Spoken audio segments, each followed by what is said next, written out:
Assalamualaikum warahmatullahi wabarakatuh. Perkenalkan, nama saya Gavin Ramadan, kelas kedua dengan NIM 0702062330. Di sini saya akan menjelaskan tentang ikhlas, tawakal, mahabbah, muraqabah dalam agama 3. Ikhlas, di sini saya mengambil 3 pandangan ulama tentang pengertian ikhlas.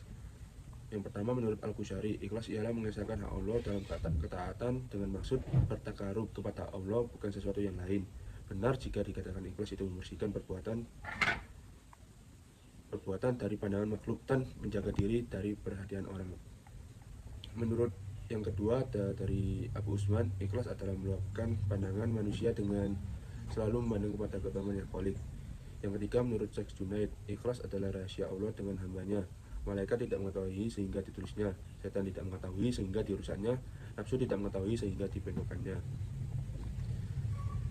Selanjutnya di sini saya akan menjelaskan tentang unsur pendukung tumbuhnya rasa ikhlas. Melihat pandangan Allah, orang ikhlas mementingkan pandangan Allah padanya, meskipun manusia suka, asalkan Allah menyukainya untuk mendapatkan ridhonya. Yang kedua, kesamaan lahir dan batin. Perasaan dan perilaku orang ikhlas saling beriringan, tidak memiliki suatu niat bersembunyi yang bertentangan. Hal ini terjadi secara alami. Yang ketiga, pujian dan celaan itu sama. Sikapnya tidak berlebihan baik menerima celaan atau pujian karena dia sudah fokus kepada pandangan Allah saja. Yang keempat, tidak memandang diri. Orang yang ikhlas tidak memandang diri. Orang yang ikhlas tidak memandang perilaku ikhlasnya sehingga tidak membuat bangga diri, sekedar melakukan hanya karena Allah. Yang kelima, melupakan tuntutan pahala. Orang ikhlas tidak memandang pahala untuk melakukan keikhlasnya itu sebagai perhitungan, melainkan sebuah rahmat Allah kepada dia. Yang terakhir, takut riya. Orang yang ikhlas takut kalau hatinya memiliki perasaan riya akan amalnya karena melupakan jalan setan menyesatkan manusia. Manfaat ikhlas dalam sufi healing. Yang pertama, ada ketenangan jiwa. Orang yang menerapkan rasa ikhlas dalam setiap perbuatannya akan memberikan ketenangan batin yang tinggi. Yang kedua, ada kekuatan spiritual. Orang ikhlas akan memiliki spiritual yang kuat, tahan terhadap godaan baik, godaan duniawi, dan juga godaan nafsu ataupun dari setan. Yang ketiga, selamatnya masyarakat dan lurusnya kehidupan. Hal ini berefek pada kesehatan mental seorang karena semakin tentram lingkungan hidup seorang, semakin berkurang energi negatif yang diterima dan berbagai permasalahannya. Yang pembahasan selanjutnya ada pembahasan tawakal. Menurut Al-Ghazali, berasal dari tawakala, berarti mewakilkan. Maksudnya mewakilinya itu urusannya kepada orang atau sesuatu yang dipercayainya. Orang yang melakukan hal tersebut seharusnya memiliki rasa tentram dan percaya pada wakil yang dipilihnya untuk menyelesaikan urusannya. Yang kedua, menurut Ibnul Qayyim mengatakan bahwa al-wakala memiliki 2 makna. Yang pertama berarti mewakilkan atau meminta pertolongan dan menyerahkan urusan. Makna kedua adalah mewakili atau berbuat seperti apa yang dilakukan seorang wakil dari pihak yang memberikan kekuasaan itu padanya. Motivasi untuk menumbuhkan rasa tawakal. Yang pertama, mengetahui asmaul husnanya, mengetahui dengan baik nama Allah dan sebagai sifat yang agung serta meresapnya melalui berbagai peristiwa dalam kehidupan, motivasi diri berbuat tawakal. Yang kedua, mengetahui kelemahan diri. Manusia tidaklah bisa hidup di dunia ini tanpa bantuan Allah. Jika tidak ada anugerah dari Allah seperti indra, maka manusia tidak akan bisa apa-apa. Begitu pula hal yang lainnya. Menyadari hal ini seharusnya manusia bisa menjadi lebih semangat.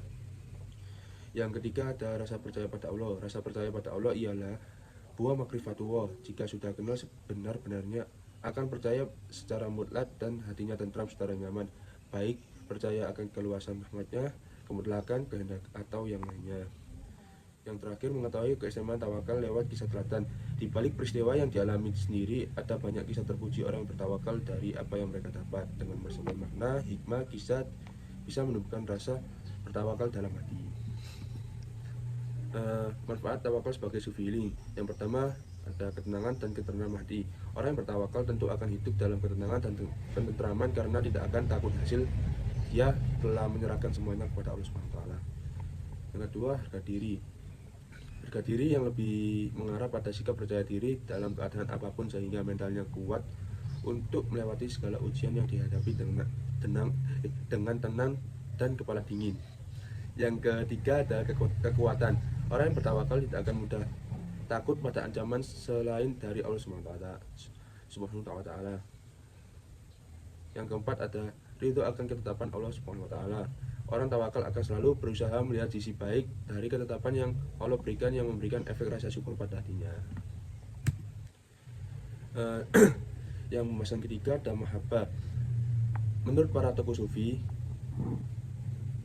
yang pertama, menurut Pasteur, masyarakat memahami bahwa mahabbah ada pada Tuhan kepada manusia, dan sebaliknya al-mahabbah ada pada manusia kepada Tuhan dan sesamanya.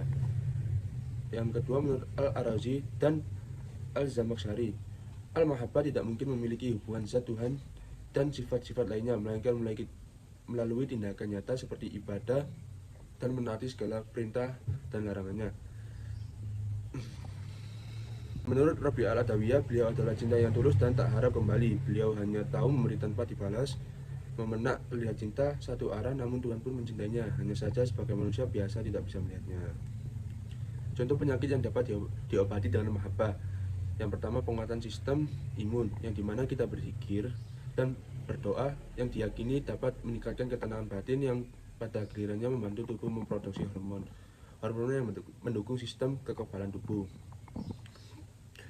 Yang kedua, penyembuhan penyakit psikosomatik. Penyakit ini disebabkan stres atau gangguan emosional. Ini dapat meredakan melalui meditasi, doa, dan zikir yang menenangkan jiwa. Yang terakhir, membantu melancarkan darah ke otak yang dapat meningkatkan konsentrasi dan mengurangi stres melalui gerakan sholat seperti ruku dan sujud. Yang pembahasan terakhir adalah muraqabah. Muraqabah sebagai salah satu makom dalam sufisme. Muraqabah dalam konteks tasawuf adalah pengawasan diri yang mendalam terhadap hubungan seseorang dengan Allah Subhanahu wa taala. Di sini saya mengambil dari beberapa tokoh sufi. Yang pertama ada dari Al-Khusyari. Muraqabah adalah keadaan di mana seorang hamba senantiasa mengingat dan menyadari bahwa Allah selalu mengawasi segala perbuatan, ucapan, dan niatnya. Hal ini menggambarkan kedalaman spiritual yang seharusnya tercapai oleh seorang sufi dalam perjalanan menuju Tuhan. Muraqabah bukan hanya sekedar pengawasan, melainkan juga melibatkan pengendalian diri yang total terhadap hawa nafsu dan keinginan duniawi, sehingga seseorang dapat lebih dekat dengan Allah. Yang kedua, menurut Syekh Al-Junaid, bahwa muraqabah adalah pengawasan diri yang berkelanjutan terhadap diri sendiri, di mana hati terus terjaga dalam keadaan ingat kepada Allah, tidak tergoda oleh keinginan duniawi. Hal ini menegaskan bahwa muraqabah tidak hanya berbicara tentang pengendalian fisik, melainkan lebih pada kesadaran spiritual yang mendalam tentang Allah yang Maha Mengawasi. Di sini saya akan menjelaskan tentang muraqabah dalam Sufi Healing. Ada 4 manfaat. Yang pertama ada ketenangan batin. Muraqabah memberikan ketenangan batin karena seseorang selalu merasa diawasi oleh Allah Subhanahu wa taala. Kesadaran ini membantu seseorang untuk menghindari kecemasan dan stres yang disebabkan oleh ketidakpastian hidup. Yang kedua ada kekuatan spiritual. Seseorang yang melakukan muraqabah akan merasa diberdayakan oleh kehadiran Allah dalam setiap aspek kehidupannya. Kesadaran bahwa Allah selalu bersama dan mengawasi membuat seseorang merasa lebih kuat secara spiritual.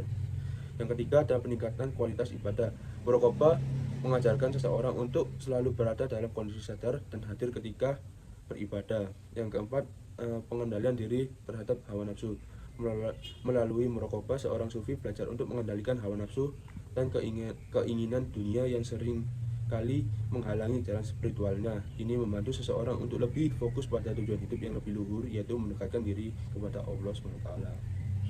Sekian dari saya. Terima kasih. Wassalamualaikum warahmatullahi wabarakatuh.